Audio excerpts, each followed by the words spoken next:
Hi నమస్తే, welcome to tasty healthy recipes with Jhansi. రోజు మనం ఈ వీడియోలో చూడబోతున్నటువంటి రెసిపీ మటన్ పాయ. దీనికి ముందుగా 4 కాళ్ళను తీసుకొని ఇలా శుభ్రం చేసి పక్కన పెట్టుకోవాలి.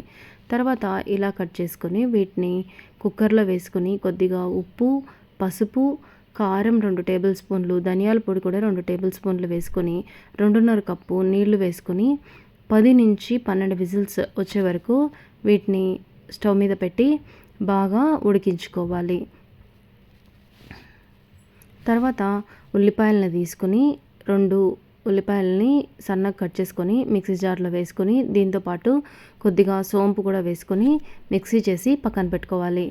తర్వాత స్టవ్ ఆన్ చేసి ప్యాన్ పెట్టుకొని అందులో 3 టేబుల్ స్పూన్ల ఆయిల్ వేసుకొని ఆయిల్ వేడైన తర్వాత మసాలా దినుసులను కూడా వేసుకొని ముందుగా పేస్ట్ చేసి పెట్టుకున్నటువంటి ఈ పేస్ట్ని కూడా వేసుకొని బాగా ఫ్రై చేసుకోవాలి. ఇది ఇలా ఫ్రై అవుతూ ఉన్నప్పుడు ఇందులో మనం కొద్దిగా కరివేపాకును కూడా వేసుకోవాలి. కరివేపాకు కాస్త ఫ్రై అయిపోయిన తర్వాత ఇందులో 2 టేబుల్ స్పూన్ల అల్లం వెల్లుల్లి పేస్ట్ని కూడా వేసుకొని బాగా ఫ్రై చేసుకోవాలి. ఇది బాగా ఫ్రై అవ్వాలండి. పచ్చివాసన అంతా పోయే వరకు ఫ్రై చేసుకొని ఇందులో ఒక టమాటోని సన్నగా కట్ చేసుకొని వేసుకోవాలి.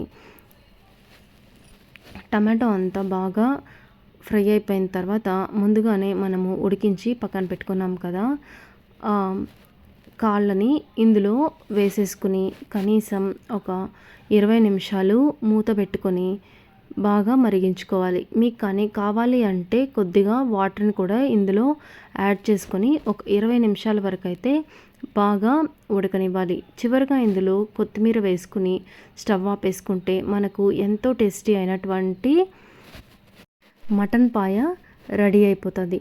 దీన్ని ఇడ్లీలోకి చాలా టేస్టీగా ఉంటుంది. సండే రోజు మీరు కూడా ఇచ్చేసుకొని ఎంజాయ్ చేయండి.